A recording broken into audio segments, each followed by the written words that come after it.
Mbozoni ya Kayunga West mu Kayunga Town Council wabadde wa kavuyo akagambibwa kuba nti kavudde ku ssentebe Andrew Muwonge okujja n'agumbaawo ate nga Immaculate Namata bwe bali ku mbiranye walondera. Abawagizi ba Namata baganya okusimba layini nga baagala Muwonge asooka aveewo okukkakkana nga wansiganyiza ebisongovu.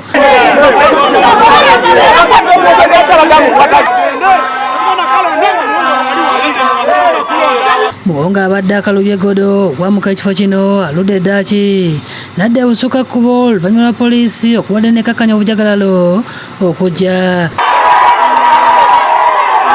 N'olwekyo ndagira Registrar alondese abatasobola kulondesa Electoral Commission ya NRM ereete anaasobola okulondesa. Abawagizi balumiriza Muwonge okutambuza abalonzi ebyalo gye batalondera nga bawadde ekyokulabirako ekyokukyalo kisaawa Muwonge gy'asula ng'afunye obululu 7 kubanga watali batuuze balonze olwo Namata n'afuna obululu 10.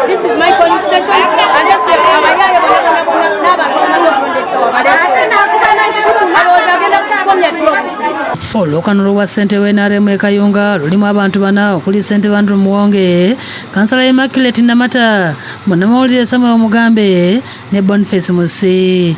Akulira okulondesa e Kayunga Jamada Kivumbi akumizza ng'ekyokubba obululu bakisalidde amagezi. Candidate waffe alina polling alina declaration form bagenda okuwa agent we alina ffe tulina declaration form ekomawo ku Electoral Commission.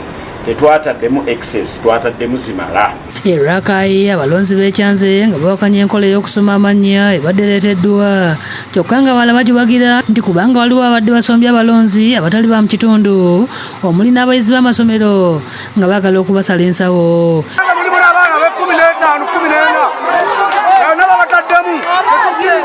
Robert Sesanga akulira okulonda mu NRM atuuse n'alagira basomye enkalala okuva mu Yellow Book nga ne David Kyalimpa myuka RDC bwakatiza nti omulonzi yekka gwe bamanyi yo yali mu kitabo.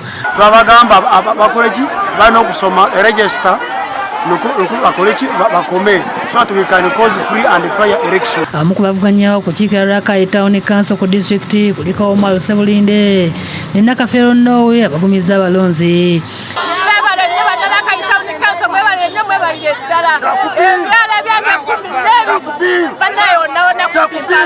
Kuruno tugenda kwongerako nnyo okusinziira ku buweereza luli bwe tubaddeko mu kisanja kino ekikadde. Ye okulonda ekyotera ne Kakuuto kutambudde bulungi wadde nga wasinga Nandalambyawo tekujjumbiddwa.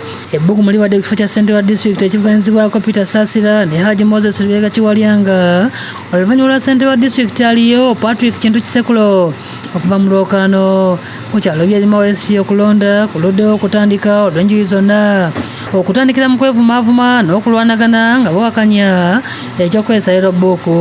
Babagamba mbu balina kusoma mu Yellow Book naye twalonda ababaka abakyala bonna abantu balonda tewali tetwasebera mu kitabo kya Yellow Book. Akulira okulonda mu luka gwa byerima Ssalongo Muhammad Mpaka aze n'alungamya ku kirina okukolebwa era Ssalongo Mugwisa natandika okusoma abali mu Yellow Book.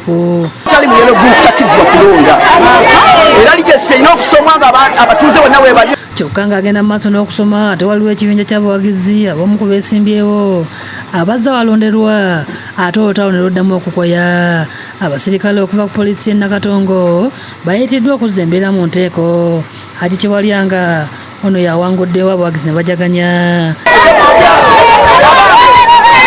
N'okulonda ssentebe wa disitulikiti eBuikwe ne mmeeya wa Lugazi municipality kutambudde bulungi wadde nga babaddewo ebirumira kyokka bannakibiina bamaze ne bakkaanya oluvannyuma lw'abakulembeze baabwe okuyingira mu nsonga. Ennakazadde ku St. Samuel ekitabudde abalonzi kwe kulaba oluseregendo lw'abayizi abadde banekedde mu yunifoomu z'amasomero nga bazze okulonda abamu kye bawakanyiza nga bagamba nti bayinza okubalukawo okulwanagana.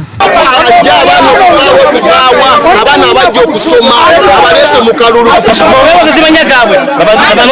oluvannyuma bakkanyiza okusooka okusoma amannya gaabwe mu regisita era olwekizudde nti beewandiisa ne babakkiriza okusimba. Obwammeeya bw'e Lugazi Michael Kayongo afunye obululu 133 Olamunde Namuyanja Rosemary n'afuna obululu 26 era abawagizi ba Kayongo basibye mu kubuukula. Akalulu gye nvuddeyo n'ebitundu ebisinga mbiwangudde naye akalulu kakyali ongoing kiyinza okubeera nga ng'amazzi n'akawangudde. Omumyuka wa RDC Buikwe Juma Kigongo ayogedde ku bantu nga batajumbidde kulonda kuno. Naye TANAPU ebadde wansi tetumanyi lwaki